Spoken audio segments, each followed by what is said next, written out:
राधे राधे मित्रों, जय श्री कृष्णा। मैं पंडित राहुल दीक्षित अपने YouTube चैनल अपने भागवत कथा में आप सभी का स्वागत करता हूं। उम्मीद करता हूं आप सभी स्वस्थ होंगे, मस्त होंगे। ईश्वर की कृपा हम सभी पर ऐसे ही बनी रहे। ईश्वर की प्रेरणा से हमने और आपने मिलकर जिस यात्रा का प्रारंभ किया है, उसी यात्रा में आगे चलकर आगे कथा का श्रवण करेंगे।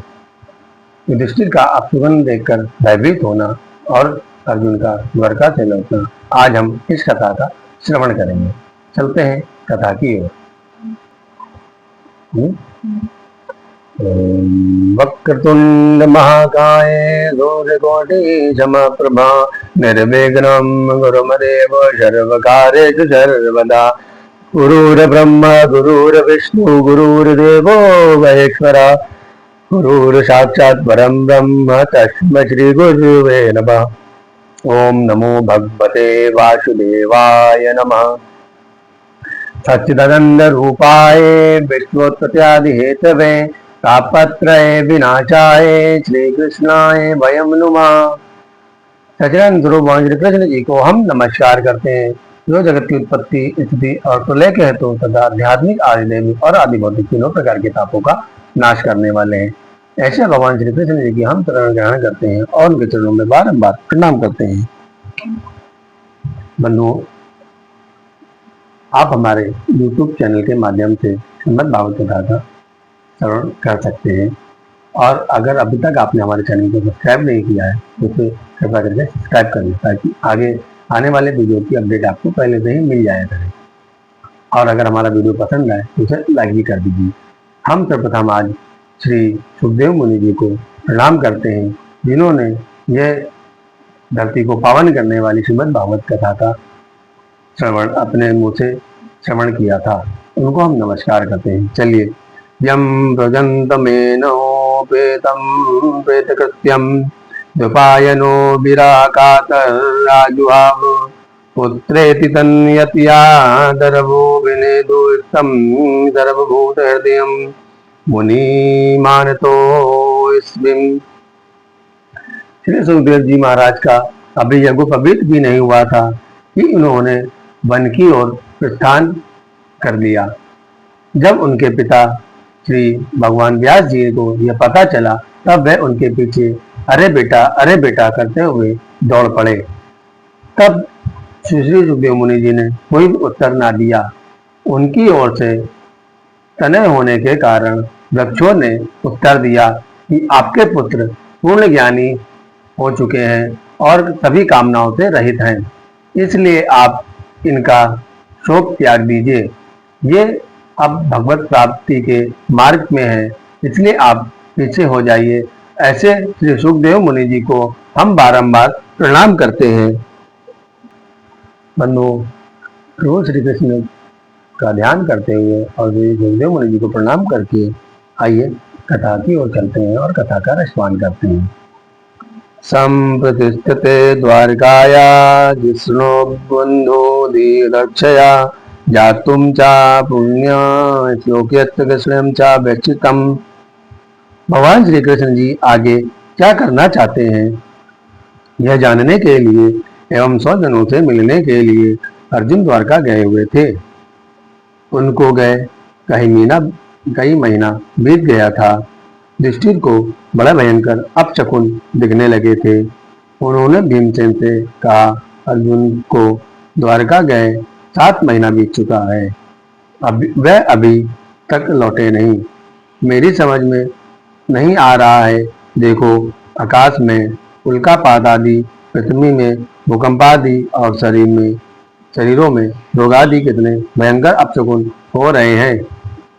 भीमसेन, मुझे किसी बहुत बड़े अनिष्ट की आशंका हो रही है। सूत जी कहते हैं, शौनकादि ऋषियों, राजा युधिष्ठिर जी इस प्रकार बहुत दुखी हो रहे थे। उस समय अर्जुन जी आ गए। वह इतना आतुर हो रहे थे कि जितना पहले कभी नहीं थे। देवर्षि नारद जी की बातें याद करके युधिष्ठिर जी बोले, भाई अर्जुन, द्वारकापुरी में हमारे स्वजन संबंधी मधु, भोज, दारशाह, आह, सात्वत, अंधक और वृषणिवंशी यादव कुशल से तो हैं। हमारे माननीय नाना सूर्यसेन जी प्रसन्न है ना। अपने छोटे भाई सहित मामा वसुदेव जी कुशल पूर्वक है ना। सूरो मातमा कच्चित् स्वत्स्याते वतामारिषा मातुला धानुजा कच्चित् कुशल्यान का दुदुम्बी। उनकी पत्नियां हमारी मामी देवकी आदि सातों बहनें अपने पुत्र और बहुओं के साथ कुशल से तो हैं। दुष्ट कंस के पिता सज्जन राजा उग्रसेन अपने छोटे भाई देवक के साथ जीवित तो है ना। हृदय उनके पुत्र कृतवर्मा, अक्रूर जी, जयंत जी, गद सारण तथा शत्रुजित आदि यादव सकुशल है ना। सर्वश्रेष्ठ महारथी प्रद्युम्न सुख से तो है ना। महावीर अनिरुद्ध जी आनंद से तो है ना। सुसेन, चारुदेशन, जाम्बती पुत्र सांब और अपने पुत्रों सहित भगवान श्री ऋषभ देव आदि भगवान श्री कृष्ण जी के अन्य सब पुत्र प्रसन्न है ना। भगवान श्री कृष्ण जी के सेवक सुतदेव, उद्धव आदि और दूसरे सुनंद नंद आदि प्रधान यदुवंशी सबके सब सकुशल है ना। भक्त वत्सल भगवान श्री कृष्ण अपने स्वजनों के साथ द्वारका की सुधर्मा सभा में सुख से तो विराजते हैं ना। यादवों के प्रभु बलराम जी तो आनंद से है ना। भाई अर्जुन, यह भी बतलाओ कि तुम स्वयं तो कुछ सकुशल से तो हो ना।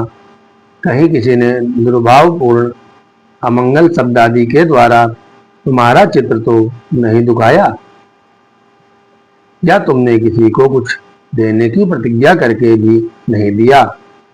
शरण में आए हुए किसी ब्राह्मण, बालक, रोगी, गौ, वृद्ध, अबला या अन्य किसी को तुमने त्याग तो नहीं कर दिया। कच्चितवं ब्राह्मणं बालं गंबद्धं रोगिणं स्त्रियं शरणो प्रसतं ततवं नात्याक्षी शरण प्रदा। कहीं मार्ग में अपने से छोटे या बराबरी वाले से हार तो नहीं गए। बालक या वृद्ध को छोड़कर तुमने अकेले ही भोजन तो नहीं कर लिया। मेरा विश्वास है कि तुमने ऐसा कोई निंदित काम नहीं किया है, फिर भी तुम श्रीहीन से दिख रहे हो। किसी ने तुम्हारा महा अपमान तो नहीं कर दिया। मुझे ऐसा लग रहा है कि अपने परम प्रिय सुहृद भगवान श्री कृष्ण से तुम रहित हो गए हो। इससे तुम्हारी यह दशा हुई है। तुम्हारी मानसिक पीड़ा का यही कारण हो सकता है। कच्चित पृष्ठत मेनात दयोनात्म बंधुना शून्योस्मि रहितो नित्यं मन्यसे तेन्यथा नरुक। बंधु, आज की कथा को हम यहीं पर विश्राम देते हैं। हम सभी को श्रीमद् भागवत कथा का पाठ अवश्य करना चाहिए। स्वयं भगवान श्री कृष्ण जी कहते हैं कि जहाँ जहाँ श्रीमद् भागवत होती है वहाँ वहाँ मैं देवताओं के साथ निवास करता हूँ। जहाँ जहाँ श्रीमद् भागवत का पाठन या श्रवण होता है वहाँ समस्त सरोवर, नदियाँ, प्रसिद्ध समुद्र, तीर्थ, जल इत्यादि वहाँ स्वयं निवास करते हैं मेरे साथ।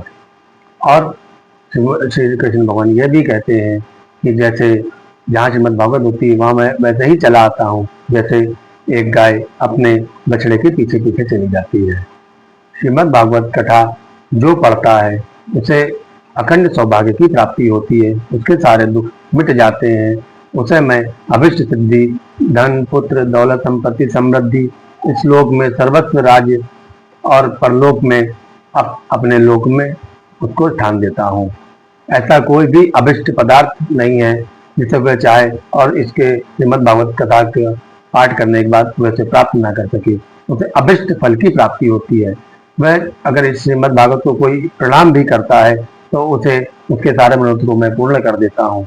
और जो इसका पाठ करता है, श्रवण करता है या जो पाठ श्रवण कर रहे हैं उनकी सहायता करता है, उनका सहयोग करता है, उसे मैं ऐसी कोई भी चीज इस संसार में दुर्लभ है कि जो मैं उसे दे ना सकूं, उसे मैं सब के सुख और भोग प्रदान करके अंत में अपने लोक में स्थान देता हूँ।